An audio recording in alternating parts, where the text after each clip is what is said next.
Hi guys, welcome back. This is part 2 of our EMF series. And this particular video, what we're going to do is we're just going to kind of center in on the subject of the electric field.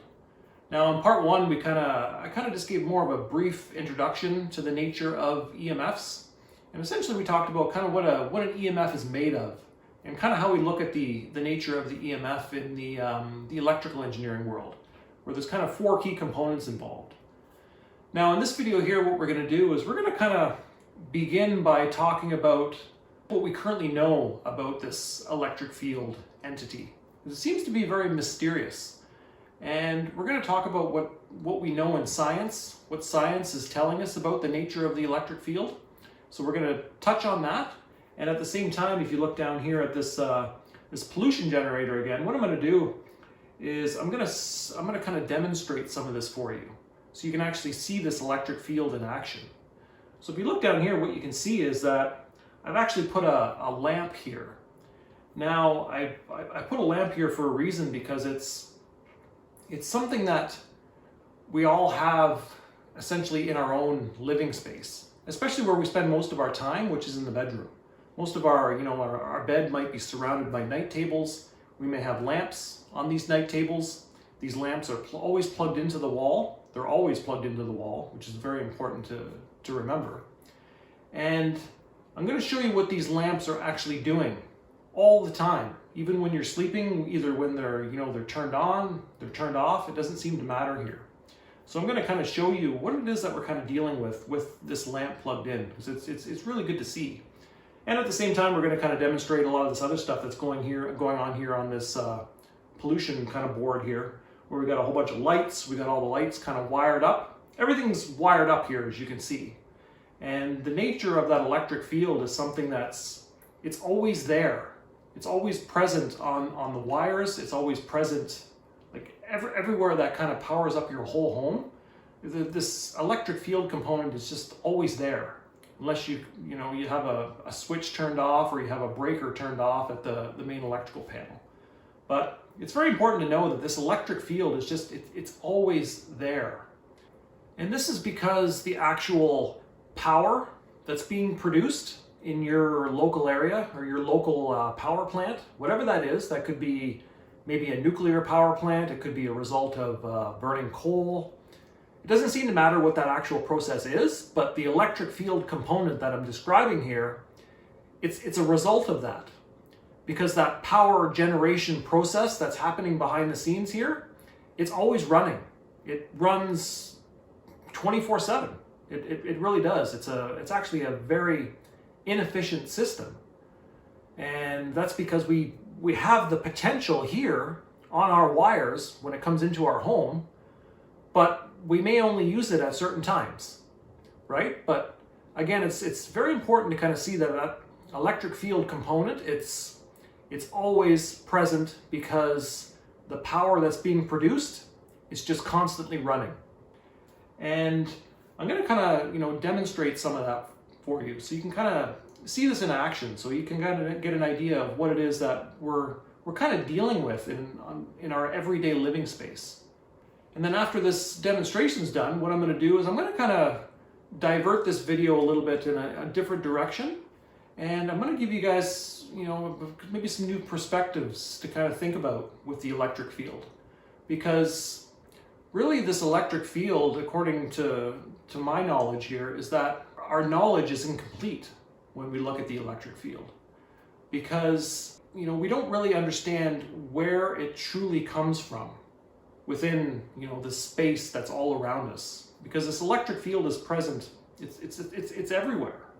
Because anywhere there's an electric charge present, that electric field is there. And this whole physical world is just built by electric charge, essentially. This is kind of what I kind of talked about in my part 1, my introduction video. And in the water video as well, I kind of touch on this. So it's really important to see that, but it's also important to see that I think our knowledge is incomplete as to really truly understanding the source of where it comes from. The true source. Now I have some ideas on what that source might look like, and I'm going to be sharing with you guys my perspective on this. We're going to take this into a different direction. So Like I said, we're going to begin kind of talking about what we currently know about the electric field based on our current science. We're going to demonstrate that, and then we're going to end off with this video kind of introducing some new perspectives, which will more than likely lead into a part 2 of this particular video here on the electric field. Now, the electric field, if you remember from part 1 in this video series, an electrical field it's sourced from an electric charge. This is essentially where it comes from. Now, this is also connected into one of James Clerk Maxwell's 4 laws of electromagnetism. And the one law in particular, it's actually what's called Gauss's law. And this law really tells us that really the nature of the electric field seems to come from an electric charge within space, somewhere. Now let's just really look at this electric charge unit that we're dealing with here that is really the source of this electric field energy. And really this electric charge unit in electrical engineering, what we actually refer it as is what's called the units we use is actually what's called Coulomb. So we can look at it as it's almost like we're dealing with a Coulomb unit here. Now what a Coulomb is, we kind of associate it with, if we look at it just as 1 Coulomb, really it's really a bulk amount of electrons. Really, a bulk amount of electric charge is what we're dealing with here. And really this is kind of what we're pushing down a wire. So really the formula that we're dealing with when we talk about really the nature of electric charge and really the nature of electric current that happens in electrical engineering, we look at 1 Coulomb is really the product of really 1 amp times 1 second. So we have amps and we have seconds here. We got a couple different things going on here, but what that really leaves us with is it kind of shows us there's really a bulk unit of electrons that we're moving in a circuit. So it's really kind of important to see that, because the nature of the electric field is coming from that. It's coming from this bulk unit of electric charge that we're dealing with here. Now, our best knowledge of electricity and light today come from really one scientist that was here back in the 1800s, and his name was James Clerk Maxwell. Now, this guy really brought a revolutionary type of science to us here that really described the nature of light and electricity by really just a set of mathematical equations that kind of describe the nature of the electric and the magnetic field components. Now, what's really important to understand about this too is that our current knowledge today about what Maxwell was trying to bring to the table back in the 1800s, today it's really based on a relativistic type of mindset. So we really have to get into the nature of Einstein and the way that Einstein kind of saw the world. And really one of his very first mentors in all of this was really James Clerk Maxwell's work. He was just absolutely fascinated by the work that he brought to the table, and he really wanted to kind of try and take that further. But it's very important to know that our understanding today of electricity and light is really purely relativistic based.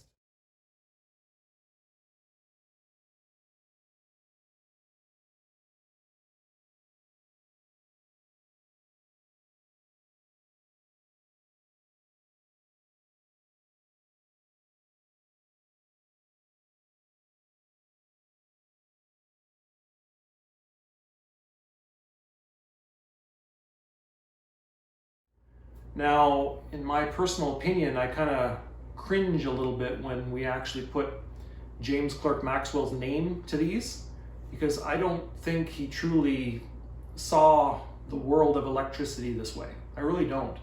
I think his perspective was much bigger, and his perspective was kind of really essentially leading us into something that was truly universal. And I think a lot of that work has just been kind of buried.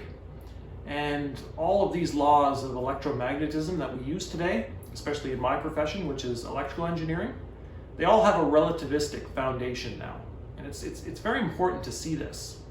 So really the nature of the electric field, it's actually sourced from a positive charge. Now, the electric field also, when we look at this from a relativistic perspective, this positive charge sources itself from, it's looking for a sink. So there's a negative charge that's trying to sink that electric flux field, back to wherever it came from. I know that's kind of an interesting way to describe that, but that's essentially what's going on here. It's kind of a sourcing and sinking circuit that's happening with the electric field. Kind of sourcing from the positive charge and sinking into the negative. So that's kind of what we're seeing with the electric field when we see it, when I kind of demonstrated here with this pollution generator. We're going to see that electric field energy sources itself from the positive charge element, and it's forcing itself out into the space. And of course it's looking for that negative sink, which it doesn't necessarily have it in its environment.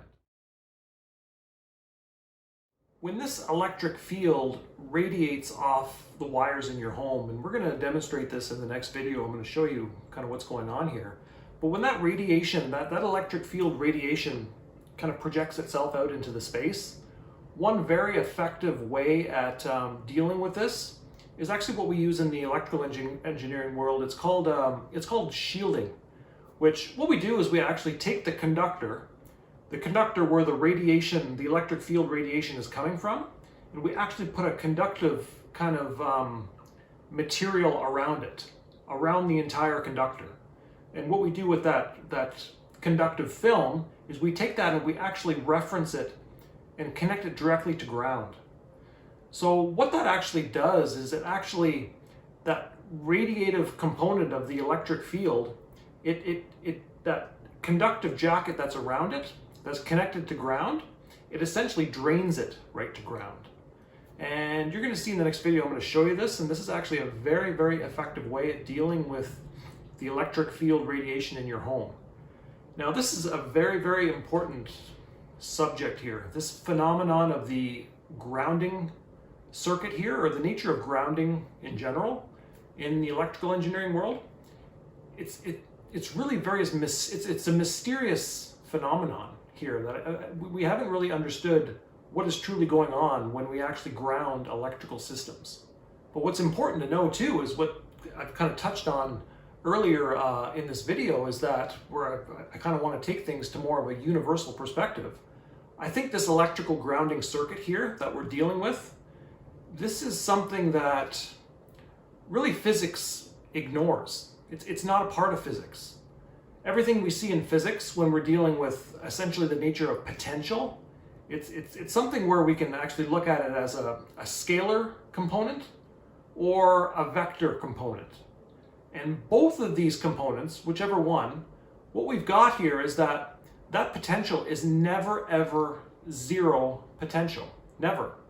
And we see that in physics. We also see that in quantum physics, in quantum field theory. The nature of the quantum fields and the vacuum fluctuations that we see, we're going to see at the end of this video here. The very nature of that is that in quantum field theory, that field component is never ever zero. And this is very, I think, important. I think everything to do with my work is going to be more going in this direction, which kind of takes us really to kind of what the true nature of the electrical grounding circuit is. And we're gonna look at that and we're gonna follow it. And I think if we do that, we're gonna see it might actually take us to this true universal dimension of space here that I'm talking about.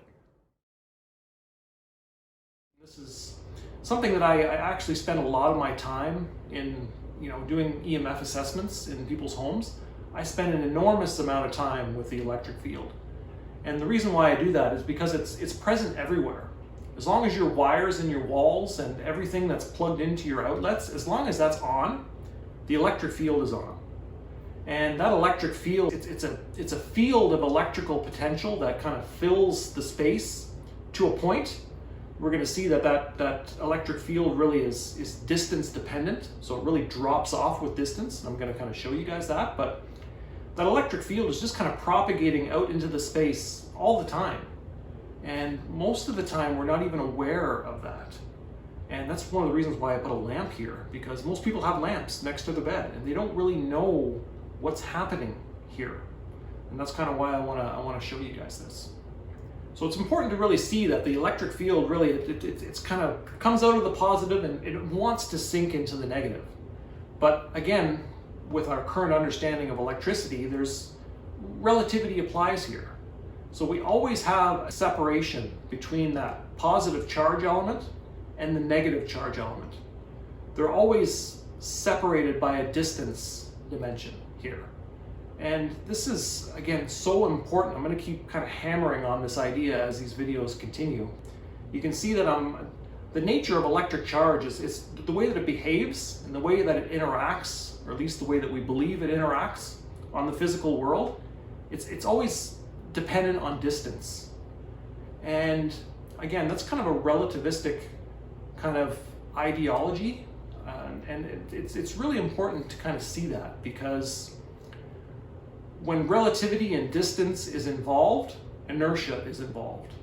And again, inertia is something that I don't think we truly understand what it is, but it's something built into nature. It's kind of resisting our changing electrical motion that we believe is happening here. There's something kind of resisting that. And that resistant element seems to be very synonymous with our current belief system on really the nature of a positive charge relative to a negative charge, and they seem to be kind of distance separated. And there's something to that I want to keep focusing in on that, because I'm going somewhere with that. Like our current understanding of the electric field and the way that it behaves, it's really heavily mathematical dependent. You're going to kind of see this here in a few minutes, but really we have to get into kind of the nature of calculus to kind of understand how this kind of system kind of changes over time.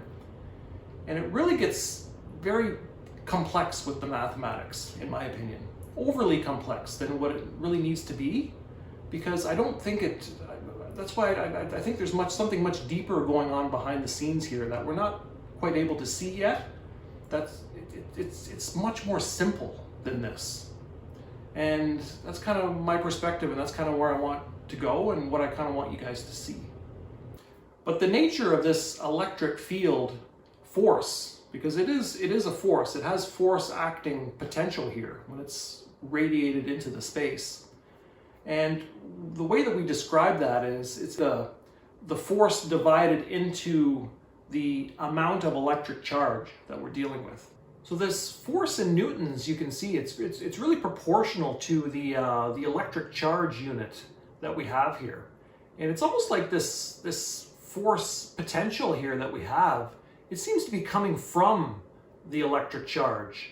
So it's going to be really important to get an accurate understanding of what this electric charge unit is and how it actually exists within the copper conductor here, because that seems to be the radiating source of this electric field, and the force acting potential that's happening here, it really seems to be coming from wherever electric charge is. And that's kind of how we kind of describe the nature of the electric field, because again, it makes sense, because we just said that the electric field is sourced from electric charge. So the force acting potential only makes sense that it's proportional with the amount of electric charge that we're dealing with here. Now I want to quickly kind of just touch on these two key variables here, the Newton, the unit of force that we're dealing with here, and the unit of really electric charge, which is the Coulomb. Now the nature of force, we kind of have to go back to Sir Isaac Newton's mechanics here as part of one of his famous laws of classical motion. He really described force as part of a trinity, where the force is actually equal to the mass multiplied by the acceleration. So now these two components are very interesting. That's involved in really the nature of force here, because we have a mass component. And if you remember from earlier when I said whenever we have a mass component, really we have to think inertia. It's rooted in inertia. And then of course here we have the acceleration component. And this as well, the rate of change of velocity essentially is what the acceleration is. And the velocity itself is what we would refer to as the rate of change of position. So as the position of an object or an entity starts to change, we're essentially creating a distance dimension here. And it's very important for you guys to see that that distance dimension is just, it's rooted into all of our classical laws of motion, at least the way that we understand motion. There's a distance dimension involved. And from my perspective, I don't think that's fundamental at all. And I think that's deeply connected into the roots of where inertia really truly begins. And that's kind of where I want to take this. And it's really important for you guys to kind of see that really the nature of force in this electric field equation here that we have, it's rooted right into inertia and distance. So right off the bat, we need to look at that. Now, Newton's third law is also involved in this electric field, and it's so important to kind of touch on this really quickly too, because really the electric field, we really only know about it when it's really felt on a second entity. So the electric field, the force that's there, it acts on a second entity.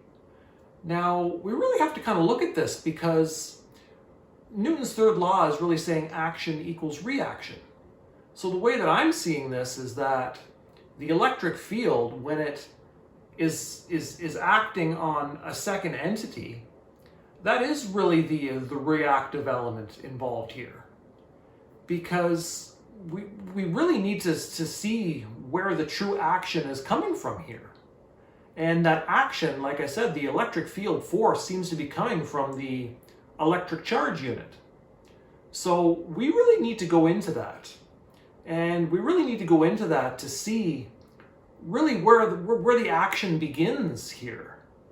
And as we get to the end of this video, you're going to see that really becomes a black hole. And you're really going to see that we really have no understanding of what the true action element is in Newton's third law of motion here. So in my opinion, I think this law is really incomplete. And I'm going to leave it at that for now, but we're going to touch on this again once we come to the end of this video. And you're going to see, once we get into really going into the roots of what this electric charge unit is, we're going to see that we may not know what's going on here as far as where the action comes from. Now, the second variable that we have here is what's called a Coulomb. Now, what a Coulomb is, it's really describing really the amount of electrons that we're dealing with, which really takes you truly to the nature of electric current here, because we believe current really is really the flow of electric charge, and we describe electric charge with this electron entity here. And really, 1 Coulomb, if we look at it from that perspective, 1 Coulomb is actually equal to 6.24 times 10 to the power of 18 electric charge units, really, is kind of what that equates to. Now, that's just a massive number, really, when you're looking at it from the nature of just 1 Coulomb. So to me, it's almost impossible to conceive what's really truly going on here. So when we're getting into the nature of electric current here, that's actually flowing in the physical world, or at least that's what we believe is happening, it's almost impossible to kind of conceive of what's truly going on here. So really the Coulomb character here that we're dealing with, it's a product of really the nature of amps and time.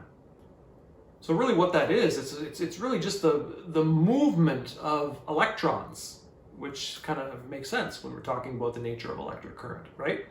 But what's really so important to see about this one is that really this Coulomb unit, it is 100% never at rest. It's never static, truly in the nature of space. It's always moving. So it's really important to see that our current understanding really of the nature of electric current, we really have no understanding of what's truly going on inside this electron unit when it's really at a resting condition. Now, I know most physicists would say that that's really not it's irrelevant anyway. The only thing that we really need to worry about is when actually something moves. But I would actually challenge that. And I'm going to challenge that. And that's essentially where all my work is going. So really this Coulomb unit that we're dealing with, it doesn't really tell us truly what's going on behind the scenes here. I mean, we have just a massive amount of electrons that we're dealing with. We're trying to kind of push them down a wire. But really what's going on inside that kind of bulk unit, we really have no idea what's truly going on. And this is where it takes us really into the nature of quantum mechanics, because quantum mechanics, this science, really fundamentally, it's about really describing the electron. Now, we're talking about one electron here. And there's what's called a wave function that's associated with that electron that really kind of describes mathematically the harmonic motion of that electron. And this becomes really important to really get an idea of what's going on really in the depth of space here. When we're kind of talking about one electron, we're not talking about 6.24 times 10 to the 18 electrons. That's just a massive number. That has really no meaning to us if we really want to truly understand what's going on behind the scenes here. Now, I know in electrical engineering we kind of avoid that. We don't really care about that too much. And everything that we're doing is about a massive bulk of electron where we're just kind of, we're playing with that. But the nature of that electric wave function, what it's going to do is it's going to describe the nature of that electron and what's going on, because that's where the electric field really is truly coming from. It's coming from electric charge, and we describe it best with this electron. The electron is a very fundamental particle in just about all of physics. And in future videos, we're going to be going there. We're going to be going there and looking into that wave function, because I see some things, and I see some things that I'm not so sure we're accurate about in our interpretation of what's going on here. So I kind of want to go show you guys a new perspective on that as well. So we are going there. We're taking stages, but this electric field property here, this very first one, this is why it's so exciting to me to kind of talk about this one. It really shows you really the nature of where electric field energy comes from. And we're really getting into the nature of the quantum world here. And in my opinion, I don't think it stops there at all. I think we can go much deeper beyond that too. And that's exactly where this video series is headed. But I just kind of wanted you guys to see what this electric field is really made of. And that's why looking at this equation, and we broke it down a little bit, and you can kind of see that we're really dealing with force that has everything to do with inertia and changing motion, and really the Coulomb, which is just a massive bulk of electrons that we're really trying to force, down a wire or through a circuit or whatever it is that we're doing with it. But we really have no idea what's going on at the most fundamental level when we're just talking about one electron. And electrical engineering just does not seem to care about that.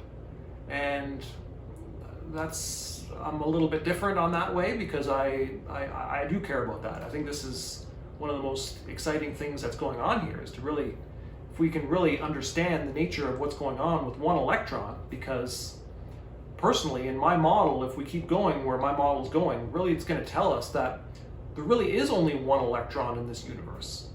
There is only one. Now, this is kind of crazy to think about, because I know in the electrical engineering world, we don't look at it that way at all.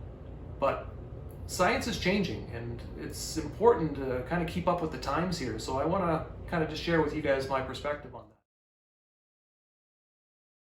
that. And the electric field, when I measure this for you guys, you're going to see that we're going to get a value on this meter. And this meter is actually measuring, the units that we're measuring is actually volts per meter.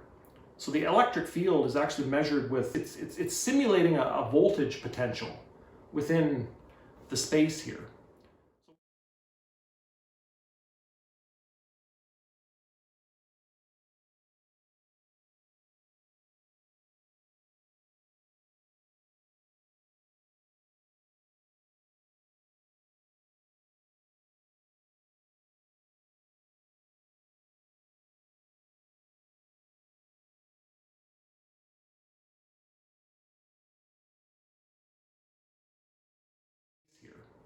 So one way that I look at it here is to kind of get an understanding of what this meter is actually doing. We kind of have to picture that this meter, inside of it, it almost like it has a window inside of it. And that window is essentially trying to catch the electric field flux that's passing through it, right? If we look at it kind of, a meter kind of squared window, if we can imagine that. And the amount of electric field flux that's passing through the window. And that's kind of what it's capturing and what it's catching. And if we look at it from a voltage potential, because there is a voltage potential that's here, it does have the capacity to interact with things in its environment. And again, this could be the human body, for example. When we have the human body next to it, that electric field, the nature of it, especially if we're describing it with voltage, it has the potential to alter the natural flow of information, or it has a way of altering the metabolic activity inside the human body, or at least disturbing that. That's the way that I describe it. There's a disturbance that could be happening here. But what's really important to know about this very first description of the electric field is that we only know of its electric force potential when it's acting on a second electrically charged entity. This is really important to kind of see, because this is, again, getting into the world of relativity, where we only understand something relative, or it's being compared to something else, right? There's always a comparison involved here, where that's great and it's done a lot of good things for us, I mean, to a point, but we'll never really get to a true universal electrical perspective here with this, where we have something compared to something else, right? Like we have a positive charge compared to a negative charge. We only know of the interaction between the two, there has to be two here. So I know this is kind of a confusing subject to talk about, but it's very important to talk about, because I see something that is more universal here as far as how electricity functions. In order to see electricity from a universal perspective, like, we can't look at it from the nature of an opposite compared to something of a different potential, right? So again, we're going to leave it at that, but I just wanted to kind of throw that out there, because it's a different way of thinking that we need to get into if we're going to kind of follow along where I'm going here. So we can take this electric field a little bit further now. So we've kind of described the nature of the electric field when there's an electric charge just kind of sitting here. But now when we take this electric charge and we start to move it, and the way that we move it, at least the way that we understand it today, we have to get into relative motion. So if you could imagine down here on this pollution generator here, if I were to power up this circuit, what we believe is going on inside these wires is electric current. And electric current is essentially the flow of this electric charge, right? So the electric charge is actually now moving, or at least that's what we believe. And when we talk about motion, we can talk about motion where the electric charge, let's say it begins here and it ends here. Like it starts from the switch over there and it ends at that light, for example. I'm just throwing an example out there. But what we could see is that the nature of that electric charge, it's actually moving a distance. So again, like I said, in relativity, distance is like fundamental here. So we currently believe that electric charge is actually displacing a distance as it moves. So if we think about electric charge like that, which now we're getting into the nature of electric current, really the way that we describe it actually is we use the Lorentz Force Law. Now, this is kind of a relativistic kind of formula that we've come up with to kind of describe the nature of the electric field when it's in relative motion. And what you can see with this equation here is now we got something new we're adding to this, where it's not just the electric field motion, it's actually the magnetic field comes into existence now. So the magnetic force is working with the electric field force together as the electric charge moves. Now this kind of makes sense to what I talked about in part one when I talked about the magnetic field. The magnetic field kind of comes into existence when the electric charge component starts to harmonically move or harmonically oscillate, for example.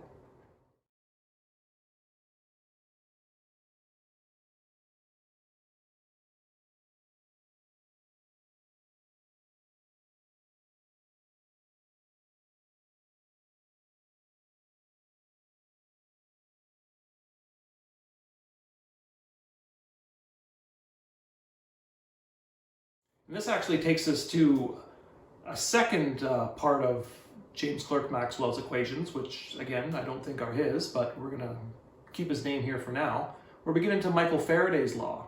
What he's proposed is that a time-varying magnetic field produces the electric field.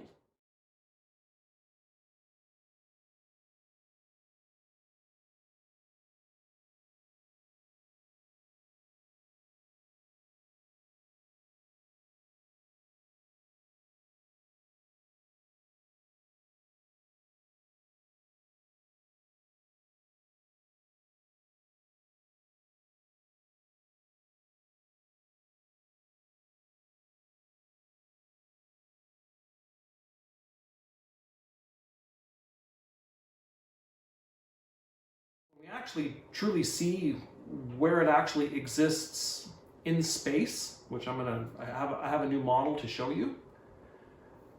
This essentially simulates the magnetic field.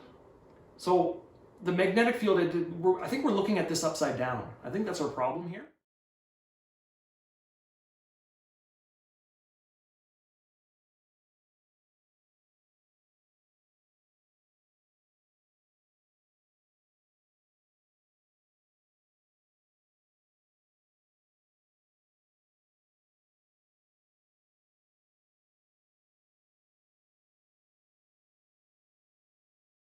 And I think we need to see the electric field and the magnetic field as, again, it's one circuit. We've done a great job of kind of chopping this all up into pieces and really made it very confusing for ourselves. Whereas I think what's truly going on, this is one universal circuit that we're dealing with. And that's exactly where I'm going here. But again, I'm trying to connect things to our current understanding of relativity, where we've kind of chop things up into pieces here, where we kind of, we begin with this electric field, but then when this thing starts to move in a relative sense, now we get the magnetic field component. So, and the way that we describe that with an actual law is saying that the magnetic field creates the electric field. I don't think that's ever happened before, ever in existence. Now, that's just my perspective, and it may take quite a long time to get a vision of where I'm going with that, but I just wanted to throw that out there. So the next thing about the electric field, again, we're kind of moving along in pieces here, is that when we talk about a more static electric charge that exists within space, again, we know there's an electric field present. But the way that we've actually described that electrically in a more static condition, because we just talked about when that electric charge starts to move, we have to get into the Lorentz Force equation. But when that static charge is just kind of sitting there, if we can imagine that, this is where we get into the Coulomb interaction, or the Coulomb's law is what it's called. And I kind of proposed this in part one as well, where we kind of looked at that, where again we can talk about Coulomb's law from a single electric charge that exists within space, but that really doesn't have any meaning to us until there's a second charge present. So really the nature of Coulomb's law, when you look at the equation here, is that we have one charge and a second charge, but again we have a distance dimension at the bottom, so they're separated. So this Coulomb interaction, again, and the electric force that comes out of it is heavily dependent on distance again. So I'm gonna, like I said, I want to keep hammering in on this distance dimension, because this distance dimension is what separates things. It doesn't unify things, it separates things. So I just wanted to kind of see that, because there's a number of different formulas involved in really truly understanding the nature of the electric field. And yes, it is complex, I agree. If you're new to some of this science, I don't really want to overwhelm you, but it's important to talk about what we currently believe, because this is all connected here. So the last thing I wanted to talk about with the electric field now is essentially getting to kind of where my work really is kind of centered upon, is really where does that electric field truly come from?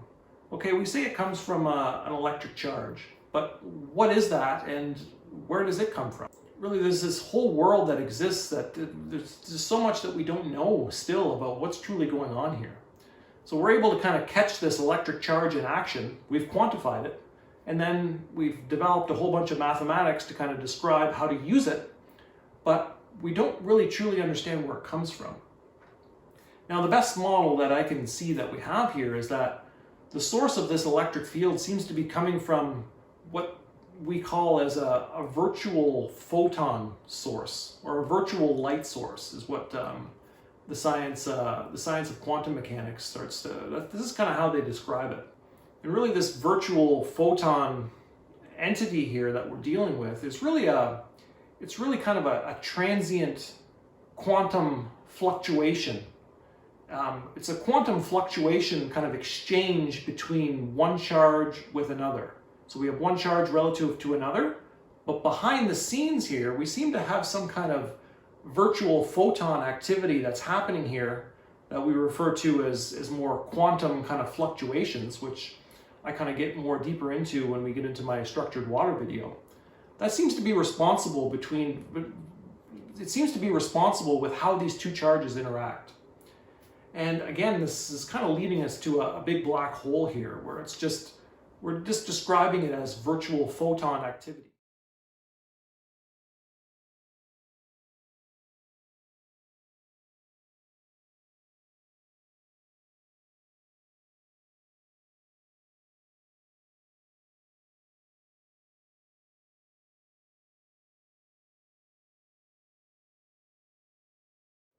Now, I think we need to kind of just stop and kind of pause here and really kind of quickly summarize what it is that we're actually seeing here, guys, because really we're getting into some very deep stuff here. And this virtual photon world that you're seeing here, it's really rooted into the foundation of quantum mechanics today. And really that virtual photon world, it's also rooted into the very nature of uncertainty. Because there's really nothing that we can truly know with any real certitude here on what's really governing all of this kind of fluid motion here. Because it seems to be just random. It looks very random to us, like it's some kind of random fluctuation field. And this is what we're kind of led to believe. But in my opinion, and when we kind of keep going down to where my model is going to take us, it's really going to show us that it's really not so random. And I want to kind of give you guys a different picture of what might be going on inside this virtual world that we believe is happening here. But what's also interesting with this too is that we actually believe in science, and even scientists are saying this, is that this virtual photon world that you're seeing here, it almost behaves like fluid motion. It's like a vibrating kind of fluid motion that's happening here inside the space. And we have to think about this as if it's almost like we're going inside the atomic nucleus here, where we got the protons and the neutrons, and we don't really believe those exist anymore. There's something more fundamental, which is called quarks. And we seem to be going into a space here that kind of takes us to this virtual world. And it's almost like we're jumping down the atomic nucleus here to kind of, this is where we're going here. Because really, like I said, when we started this video, it's this electric field energy. It seems to be kind of forcing, or it's sourcing itself from the positive charge. And we know that the proton is in the atomic nucleus. So it's like we're taking a journey down this black hole here. And we've gotten to a place of really uncertainty, which is just kind of random fluid motion that somehow seems to interact with this physical world. And it does this by kind of governing how really electric charge kind of, interacts with each other here. So there's really something going on in this virtual world that we really need to get a little bit more clarity on, guys, because really if we want any hope and understanding really what's truly directing this electric field activity, we have to get to a place of more clarity here with what's going on in this world. But if we go back to our laws of motion that we talked about earlier, because this is really something fundamental that we need to talk about here, because really I talked about Newton's third law earlier, which was really the nature of action equals reaction. And I also mentioned that law might be fundamentally incomplete. Now, if you look again at this kind of virtual photon world that we're dealing with here, that seems to be fundamental in really the nature of quantum mechanics, you can see it's just vibrating fluid motion here. And it also seems to be that everything that's going on in this world, it seems to be uncertain to us here in this physical world. Like, we're looking in on this virtual world and everything just seems to be uncertain to us. So I think it's really important to kind of see it from this perspective, because what I'm seeing here is that really this action equals reaction that we've been told is fundamental in Newton's classical laws of motion. It becomes very clear to me that we really have no idea what the true source of action is here, because we begin with a virtual world that seems to be like fluid motion, and it seems to be very probabilistic in its nature. So really, if we're going to say action equals reaction, we have to get to the fundamental nature of what the action event is here. And when it's something that just seems to be very probabilistic like this, I think we're missing this. This true action event to me, it's much deeper than this. There's something going on within this space that we need to get to here, because that action event is really rooted into really the nature of electric charge and how it just kind of just pops into our reality. And that's very important, because like I said, we talked about it earlier, the electric field energy seems to be coming from this electric charge. So understanding the action on how electric charge just seems to kind of pop into this reality is like it's fundamental here. And we seem to be ignoring this. And we're going to talk about how we're ignoring this in just a minute when we actually talk about the Heisenberg uncertainty principle. I think this principle that we've come up with is really giving us a model here to kind of really keep what I'm saying here in ignorance, in a sense. Because really that true action event that is taking place, there's something going on behind the scenes here, guys, clearly. And we may not know what that is, and it's okay if we don't know what that is.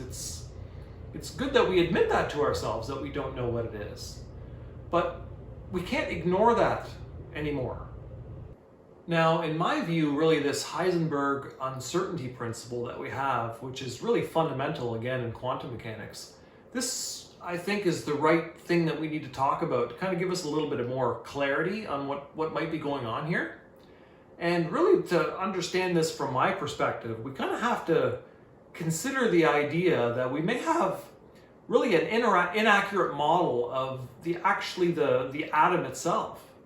Because if you're following along in my video here, and the video that I've done in structured water, I'm showing you really that our current belief is that we seem to have this electron that seems to be surrounding the atomic nucleus. And inside the atomic nucleus is where the proton and the neutron are stored, which now we believe are even more fundamental particles called quarks. But the model that I have that seems to give maybe the more accurate answers here is that inside the atomic nucleus, that's actually where the electron is. And actually what's the field that's around the atomic nucleus, this wave field, it's actually the rotating magnetic field. Now, this changes things significantly if what I'm saying is accurate here. Because really this electron, if we go inside the atomic nucleus, and I'm going to show you a model of what I see here, that's really what the electron represents inside the space, that might actually be what's truly simulating all this virtual photon activity that we're seeing here. This electron really becomes really the source of electric charge, both positive and negative. It's like the container for that. And I'm going to leave that at that for now, but I think it's important to just to kind of touch on that, because it's going to be important to kind of see my perspective on this, to kind of set up the next few videos, because you're going to see a model that's radically different than what we currently believe out there today in science. So this uncertainty principle that we're dealing with here, if we consider just an electrically charged entity, whatever that is, it doesn't really seem to matter right now, but if we consider that, what this principle here is is showing you is that really the nature of its position, its wave position, and its momentum, which is very synonymous with the force acting potential here. That position and the momentum, they can never be known at the same time with any level of accuracy. You know, the more accurate you seem to know the other, the less accurate you seem to know the other variable. So there's a play between these two properties here with this Heisenberg uncertainty principle. So it really becomes all about probability. So it's really a probability of kind of determining really the wave position of this electrically charged entity and the momentum that's associated with that. It's really a probability game that we believe is happening here. So to deal with this uncertainty, what we've come up with is a mathematical equation to kind of work around this. And as you can see here, we've got really two variables. We've got the position and we've got the momentum. Both seem to be uncertain within this kind of virtual quantum vacuum here that we have, that we just finished talking about. Now, what's interesting with that is when we take these two variables and we multiply them together, what we've got here is something that what we call it's a Planck unit of energy. We get a very, very specific energy quantity on the output of this. And this energy quantity is it's fundamental in just about all of quantum mechanics, everything to do with quantum information theory. It's a fundamental unit quantity of energy that's just, it's been proven time and time again with experiment. So there's definitely some validity to that, 100%.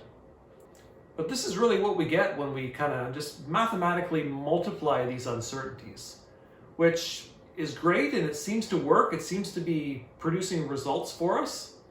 But we've kind of just buried this whole world into, we've kept it in complete darkness here, it looks like to me. Because we're not really truly grasping what this principle is trying to tell us. And in my opinion, at least what I'm seeing here is that the true connection in this world of uncertainty has to do with Maxwell's original work that we talked about earlier, which is the universal speed of light. I think this is something that we really have to pay more attention to here, because really this Heisenberg uncertainty principle, it's a result of our relativistic mindset. And that mindset really looks at the universal speed of light in Maxwell's work, and it's comparing to that. And that's what Einstein's special relativity means to me, at least when I look at it. He's really taking something universal, the speed of light, which is what Maxwell derived for us, and he's comparing the individual observer's perspective of motion here with that universal speed of light. And that's what we've done with special relativity, is we're comparing to that. And now we can take that comparison with the universal speed of light, and we've got some mathematical equations to make that work for us, which has to do with a lot of Hendrik Lorentz's work with his Lorentz transform. He's derived a lot of mathematics to make that universal speed of light work for the individual perspective here.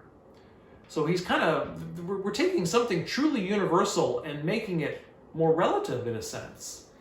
And I think we've done that. I think that's backwards, because the universal speed of light is it's really fundamental here.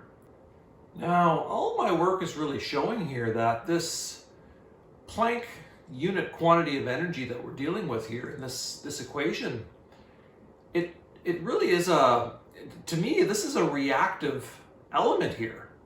I mean, it has to be. It can really be no other way. Because if you're following along in this video, you can see that we really have no idea what the true source of action is here.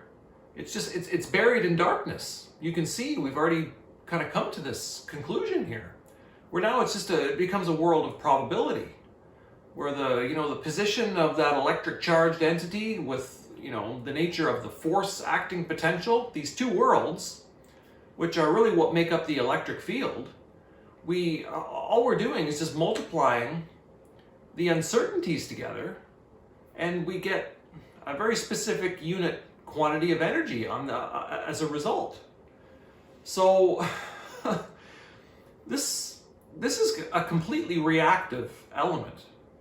And until we get to the true source of action here, and I think that direction, if we could ever get to that might actually what brings the true certitude into this. So there's a level of certainty that we can get to in science if we can get to the source of where that action is coming from. And to me, like I said, that action is responsible for, at least it's synonymous with the very nature of electric charge and how it just appears out of nothing, like literally nothing, truly nothing. And this virtual quantum vacuum that we're seeing in this video, our scientists actually believe that is nothing.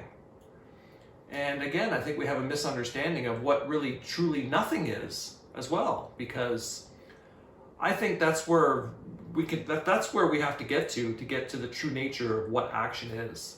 And you can see in what I'm showing you guys, that's completely absent in all of our science. And as a result, if this unit, to me, this unit quantity of energy, this Planck's constant, seems to come from, it's a reactive element.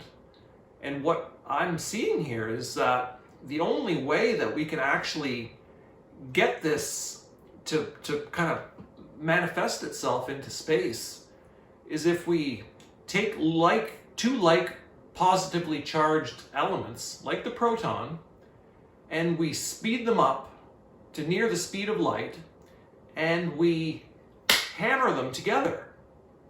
And what that's going to do, this Planck's constant, it's going to leak. It's just going to leak out of the space system that I'm trying to describe here. This universal dimension of space, where it's going to leak itself out of the space, essentially, is what I'm trying to describe here. And in part 2 of my water series, you're going to see that this Planck unit quantity of energy here is responsible for creating everything we know about really the nature of information. It's truly where the electric charge is it's naturally concentrated within space, and it unites itself with the universal speed of light. That's where my model is going. I'm going to kind of show you guys this.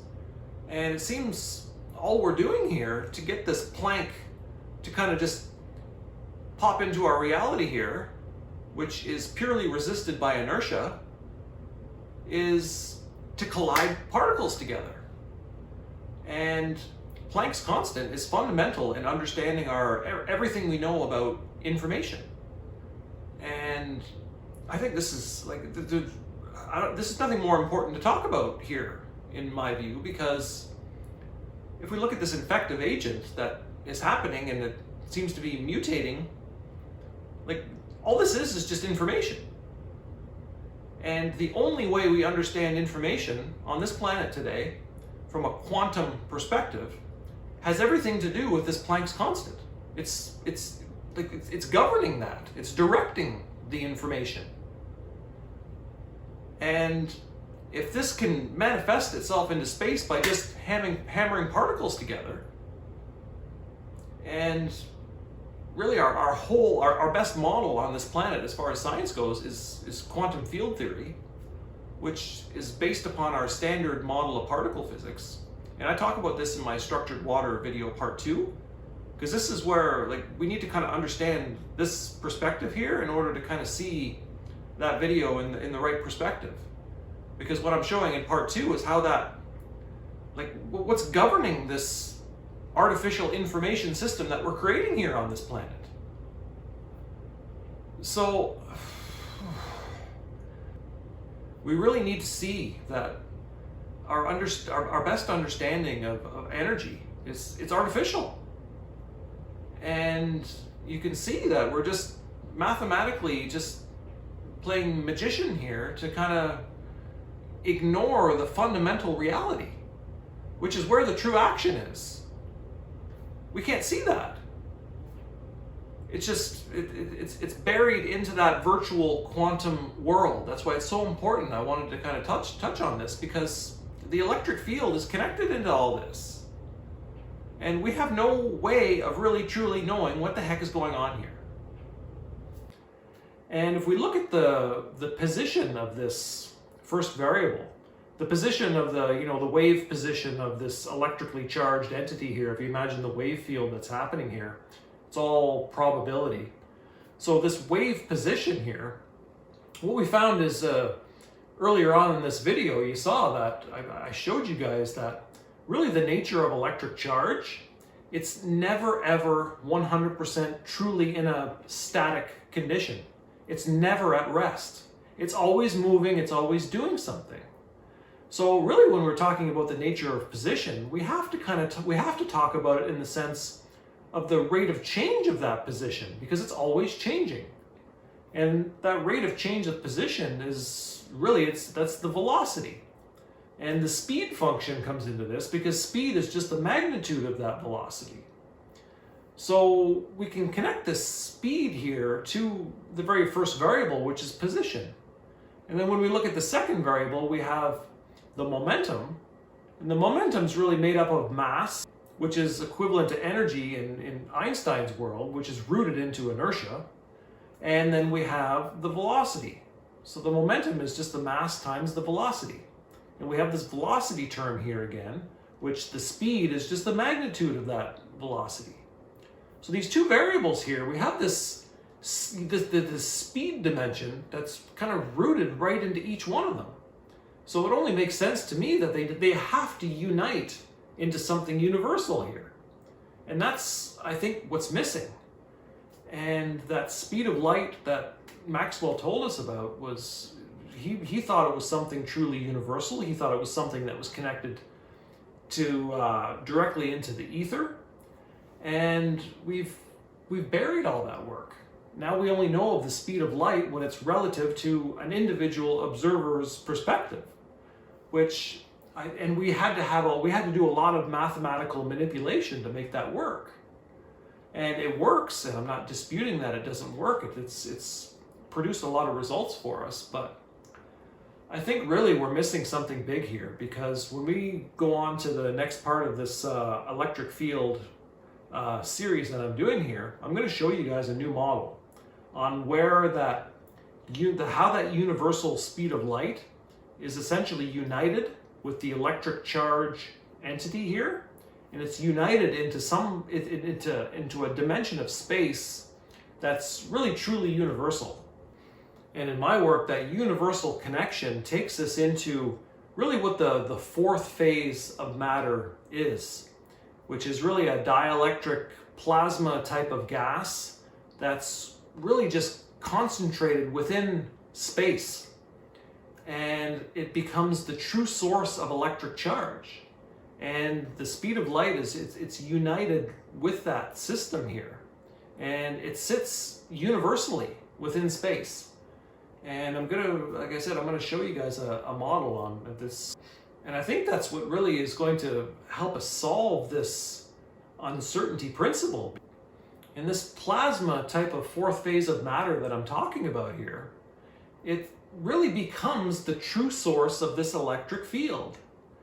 So again, I'm going to keep kind of coming back to this place here where we're talking about the atomic model that we have here inside this nucleus, where we believe the protons and the neutrons, and now we believe quarks are there. We believe there's some kind of strong force that's going on in there. But in this model that I'm presenting to you guys here, really what it is, it's just the atomic nucleus structure. That is the electric field. That is the true electric field. And it's sourced from the fourth phase of matter, which is this dielectric plasma type of gas that's concentrated within a space system that's universal. And in my other videos, I actually named that. It's actually called what's called Akasha. Akasha is this universal space dimension. And it's the container for this plasma type of fluid here that becomes the true source of the electric field. And again, we have not talked about the magnetic field yet. I'm going to do a whole video series on that because this changes everything about that and what we know about the magnetic field. Because this universal plasma type of fluid here that I'm talking about, it really becomes the source of the magnetic field. And the magnetic field becomes universal. And again, this is kind of where our science, I believe, was going 100 years ago. But we got diverted away from that. And we got everything moved into the world of relativity. So everything that I'm talking about now, everything that Maxwell had started, and his universal kind of thinking behind this, it's all gone now.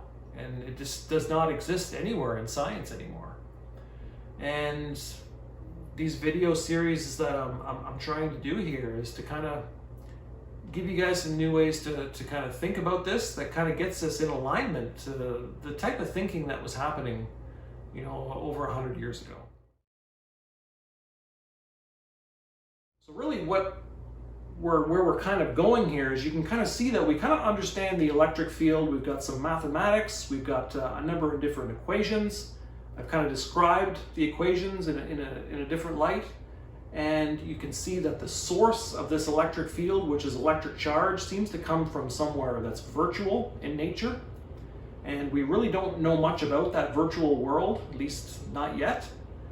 And there's a whole lot of stuff happening here, and it's unknown. And I think this dimension of space here that seems to be virtual is a dimension of space that's completely non-physical. And like I said, I have a complete theory on this and a model, and I want to share it with you guys. And there's a lot of science, an enormous amount of science to back up all the things that I'm saying here. So we're headed somewhere, guys. We're headed somewhere very important, and that's why it's so important to talk about this electric field, because this electric field comes from the nature of electric charge, and we don't know what it is and where it comes from.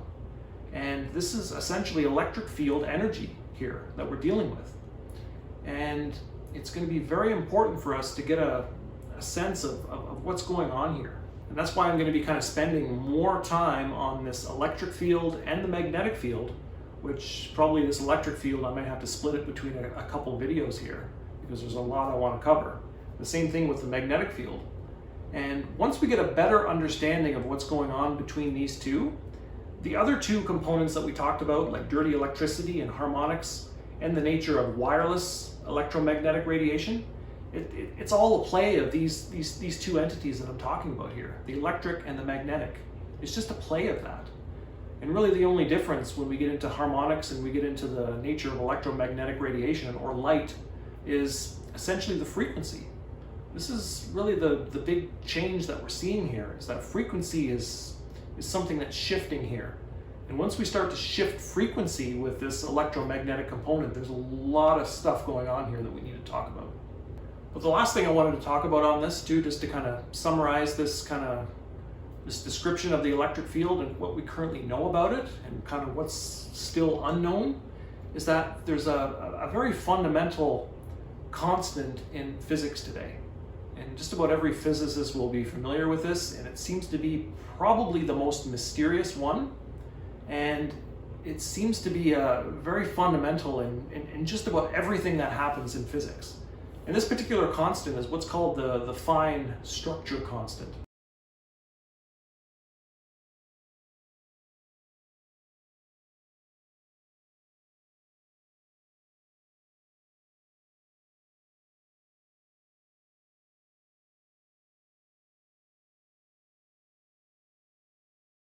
What it's doing, it's kind of defining the electromagnetic field strength between two or more kind of charged entities that we see here in the physical world. So it's really important to see where this truly comes from. because we're dealing with, you know, actually the electric force strength that's happening between all the nature of the, you know, all these electric charges that are present everywhere. So it's so important that we get an accurate model of what it is that we're dealing with here, and more important, where it comes from. And again, once we get into maybe part 2 of this video, I'm going to show you that I think we have a model that shows very clearly where this comes from.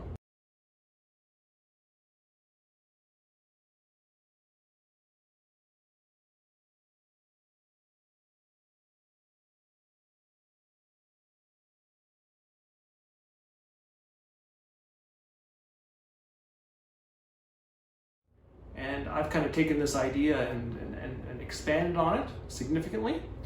And I want to kind of share my perspective on what that means and what that leads to, because it's big. It's really big. And if I'm accurate, this could have a massive impact on the way that we do science today on this planet. So we're going to kind of wrap this video up here. I think we've talked about enough for this video. It was kind of took a little bit longer than I thought it would, but we really covered a lot here. We kind of talked about what we currently know about this electric field entity and all the mathematics that seem to be kind of involved in this, and giving you a kind of introduction to some of this stuff. And at the same time, we can also see that there's still a lot of science that's left unexplored, because like I said earlier in this video, that we don't truly understand what electric charge is and where it truly comes from. And this is important, because if we take our science to that, we're going to have some things that are really going to change science here in a big way. And I think we really need to define some accuracy on where we're going with science, because it seems to me that everything in science is moving towards this. We're moving towards this dimension of, you know, where does electric charge come from? And I've talked about this a number of times already when we look at our best model in science, which is all about really our standard model of particle physics. So really the atomic nucleus as we know it, you know, when you look at the electron, the proton, and the neutron, this is old news. And that whole atomic nucleus, the center of that atom, has been essentially replaced. So the proton and the neutron that exist in the center of the nucleus, and that's very important, because if the proton's there, that's essentially where this electric field is coming from. And what we've done is we've actually replaced it with what's called quarks. And these quark entities, they're built by essentially fractions of electric charge. I kind of talked about this in my structured water video part 1, so I'm not going to talk any more about this right now, but it's important to see that our basic understanding of the atom, and the atom is what builds this entire physical world, it's based upon where essentially electric charge comes from. And our scientific pursuit seems to be heavily more moved towards the nature of essentially what dark matter is, because this is, I think, is going to be the next kind of key piece to kind of tie a lot of this stuff together. And that dark matter particle, at least if we want to look at it from that perspective, I want to show you what I think that might be, because I have an idea what that might be. And I have an idea what that represents to humanity, and it's big. So again, that's kind of where we're going, and we're going to take stages, and we're going to go in pieces in order to get there, right? So I hope you guys stay with me. And again, I thank you guys for watching.